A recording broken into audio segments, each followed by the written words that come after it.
Hey guys, how's it going? Welcome to day 2 of 6.2.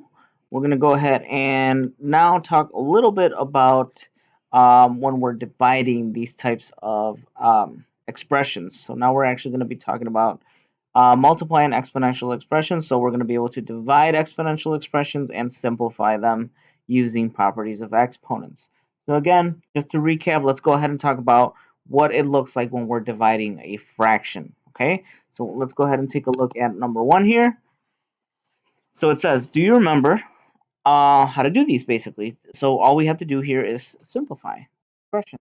And what I'm going to go ahead and do right off the bat here is turn that 5 into 5 over 1. The reason why I'm doing that is because it's actually a little bit easier to think of this division type of problem if both of the numbers that you have here are fractions. So I have 5 over 1 divided by 1/2. Hopefully you guys remember that when you do this, dividing a fraction is actually really hard. So what we do is actually multiply it by its starts with an R. Hopefully you guys remember it, but it's when you multiply by its reciprocal. So this is the process for dividing fractions. Okay, so I want you to actually write this down first, and then we're going to go over it together on number 1 and 2. So the rules for dividing fractions is to keep, and then in parentheses here I'm going to put the first fraction. You're going to keep the first fraction. So what I'm actually going to do here on number 1 is keep that 5 over 1. You're going to change, okay, and by that I'm going to put a little parentheses. You're going to change the division into multiplication. So again, here I'm going to go ahead and do times, and then you're going to do flip. And by that I mean the reciprocal of the second fraction. Okay, so just find the reciprocal of the second fraction. And the reciprocal, if you guys remember, is just the exact flipped version. That's why we call it flip. So instead of 1 over 2, this is actually going to be 2 over 1. Okay, now I can actually go ahead and multiply this. So again, multiply my numerators. 5 times 2 is a 10. 1 times 1 in the denominator is a 1. So my final answer here is 10. And please go ahead and verify that answer for me on your calculators, and you guys will notice that 5 divided by 1/2 is the same thing as multiplying 5 times the reciprocal, which is 2. So 5 times 2 is 10, and that is my final answer. So these rules will always apply when dividing fractions. Keep, change, flip. Keep the first fraction, change the division to multiplication, and then flip the second fraction. So basically find its reciprocal. So let's go ahead and apply that same thing here for number 2. So that's exactly what I'm going to do. I'm going to keep my 2/3. I'm going to change division to multiplication, and I'm going to find my reciprocal of the 4/5, which is 5/4. Again, what did I do from here to here? All I did was flip it. Okay. So all I'm doing from there to there is flipping it. Now I can go ahead and calculate my answer.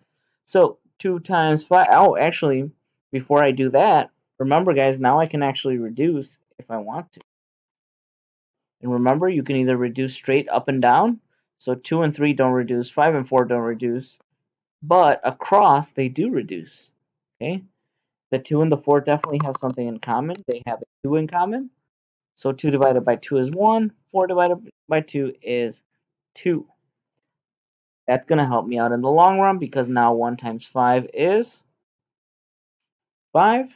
3 times 2 is 6. And now I have my final answer. Again, guys, had I not reduced the 2 and the 4, you would have gotten this right here.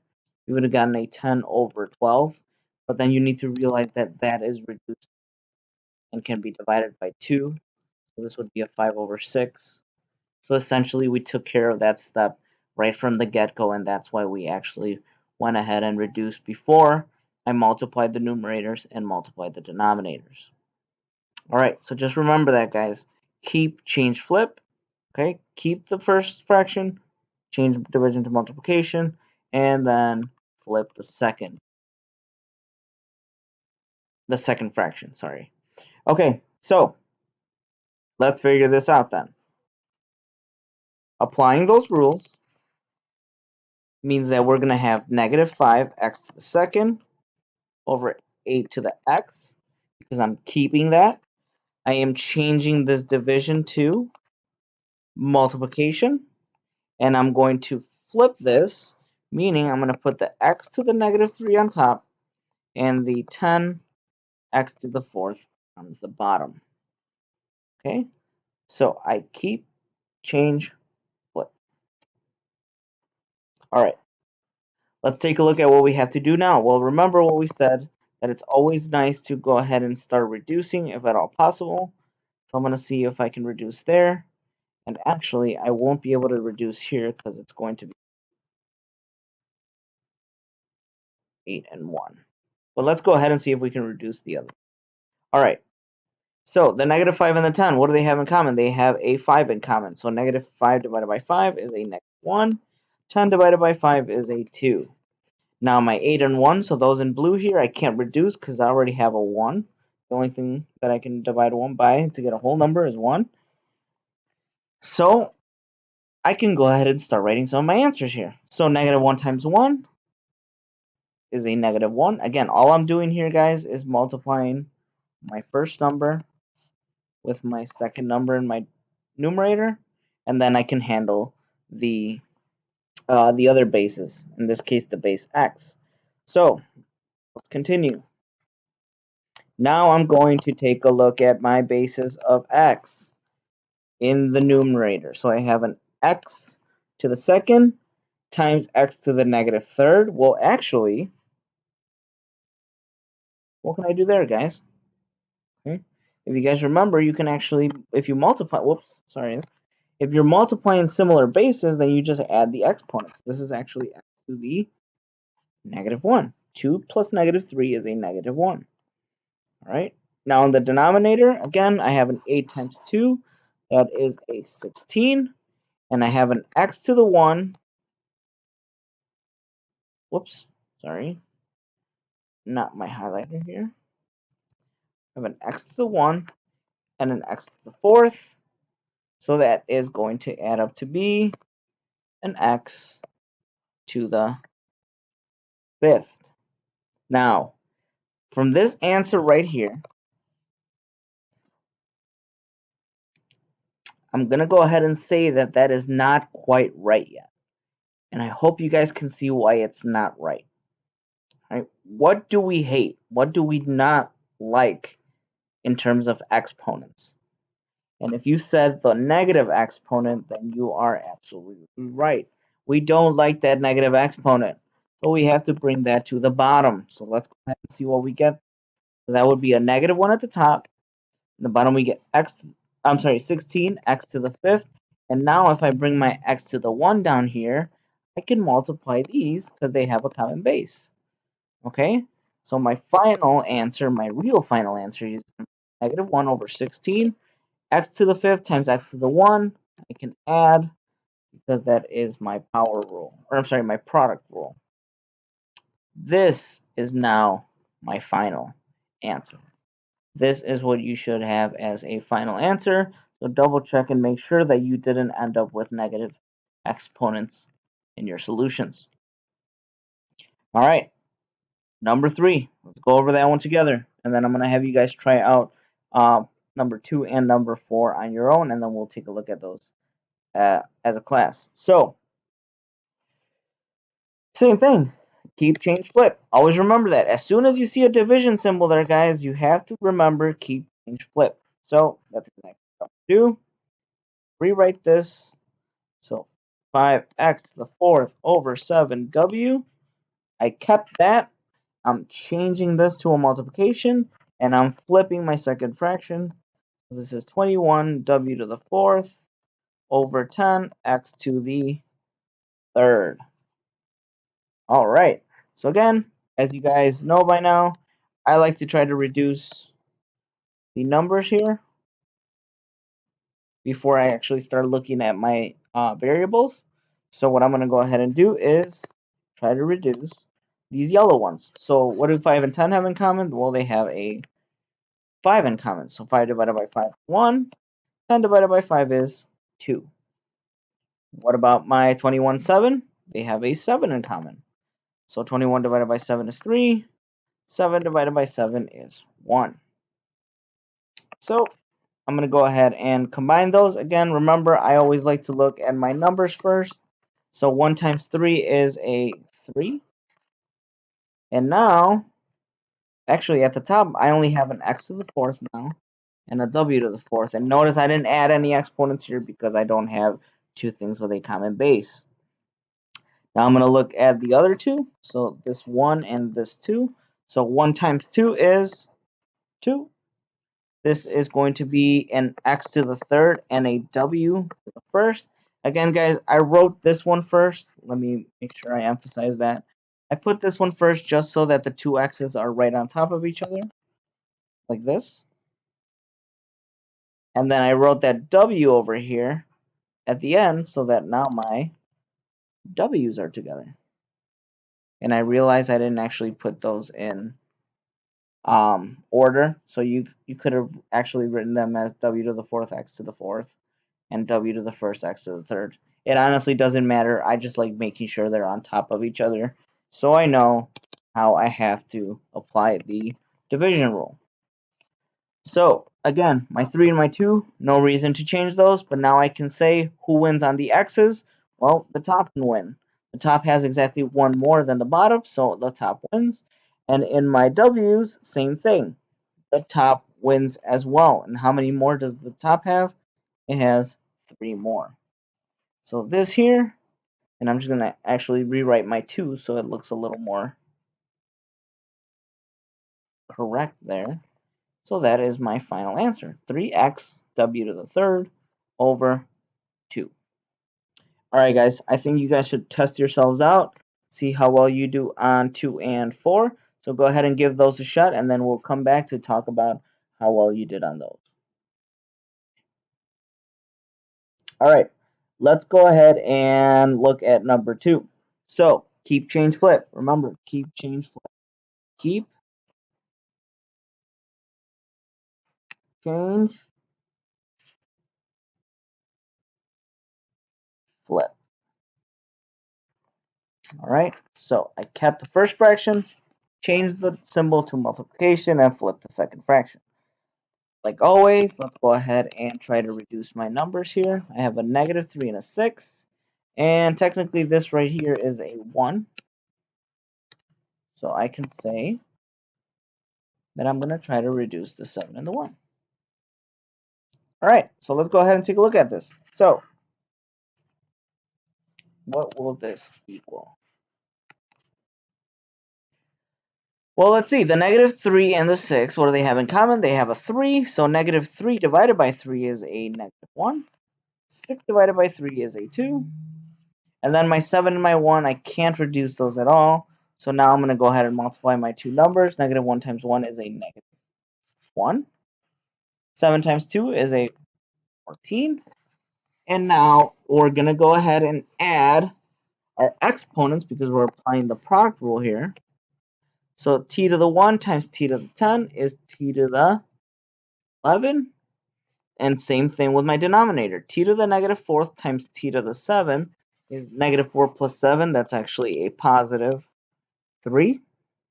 So now I can go ahead and apply my division rule right there. All right, let's see what we get. We get negative 1 and 14 in the bottom. Like always, those don't change, but the t's will. Okay, so t to the 11th on top, t to the 3 on the bottom. Which one has more? The top has more. So as soon as I said the top has more, I put my t on the top. And we know that 11 minus 3 is actually 8, so it's going to be t to the 8. This right here, guys, is your final answer. So if you did not get that, make sure you double check your work. Last one here, and then you guys are going to go off to do a practice on this particular section, so you guys can go ahead and continue polishing up your skills here. So keep, change, and flip. And now we can move on to simplifying this and multiplying out those two fractions. So, like always, let's take a look at our numbers, see if we can reduce it all. All right, so let's look at our yellow numbers first. 4 and 24. What do they have in common? What can I divide both of them by? I can divide both of them by 4. So 24 divided by 4 is a 6. 4 divided by 4 is a 1. What about my 3's here? Or sorry, my 3 and 9? Actually, they have a 3 in common. So 3 divided by 3 is 1. 9 divided by 3 is 3. So again, let's go ahead and multiply out my numerator. 1 times 3 is just a 3. And I also have a w to the 7th and z. W to the 7th and z. And technically, I guess you could write z to the 1 if it helps you. And then in the bottom, we have 1 times 6, which is a 6. And then again, just to keep it in order and right above each other, I'm going to put the w to the 10th here and the z to the negative 8 there. Okay, now we only have one fraction now, which is good because now we're done with the multiplication step. However, what do you notice about this answer? There's actually two things that you should have noticed right away. The first one should have been that this 3 and the 6 will reduce. But even more importantly than that, what can we never have as an exponent? We can never have a negative exponent. So we have to switch that. So what I'm going to do is only switch that for right now. So this is a 3, w to the 7th, z to the 1. But now this has to come up. So this is z to the 8. And in the bottom we have a 6, w to the 10th. And now the z to the negative 8 moved up. So that is it. Okay, so I'm going to go ahead and do my final step here. This 3 and 6, again, those two reduce. What are they both divisible by? They're divisible by 3. So 3 divided by 3 is 1. 6 divided by 3 is 2. And also right here, the two z's are multiplying, meaning I can add my exponents. So this final answer should look like this. Or actually, not quite the final answer yet. So it's 1 w to the 7th, z to the 9th, and 2 w to the 10th. I almost forgot about one step here. What is missing here? What have we not reduced? The w's. We haven't done anything with our w's yet. They're still there. And again, we're dividing a w divided by another w with different exponents, so we have to apply our division rule. So what do we get? We get a 1 over 2, because those never change. Now, which one wins? The top or the bottom? Well, the bottom has more, so I'm going to put the w in the bottom. How many more did the bottom have? It had 3 more.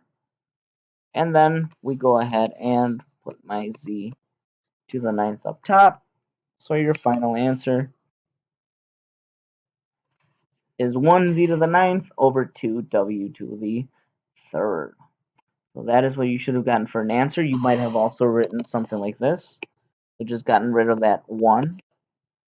So this is also an acceptable answer if you gave that as an answer. Okay.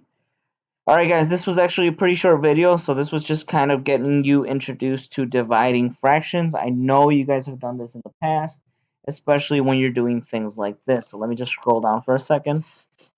Especially when you're doing something like, let's say this. 2/3 x equals 10. Remember what you do there? Instead of dividing by 2/3 like this, you see how you guys have two fraction bars there? That's not cool. Okay? So what you do instead is what your teachers have always shown you how to do is that when you're dividing a fraction, you always multiply by its reciprocal. So remember when you guys do this, that's essentially what you guys are doing on this particular section. Okay, so this is nothing new, guys. You guys are just looking at it in a different light, but it's the same type of stuff. All right, guys, I think that's enough of me talking for now. So why don't you guys go ahead and stop the video at this time and go ahead and practice on your partner sheet. So go ahead and if you are still in class, make sure you're working with your partner. Otherwise, if you're doing this at home, make sure you try each one of these columns out and use the answers on the right hand side to verify your work. All right, guys, I will talk to you soon. Bye.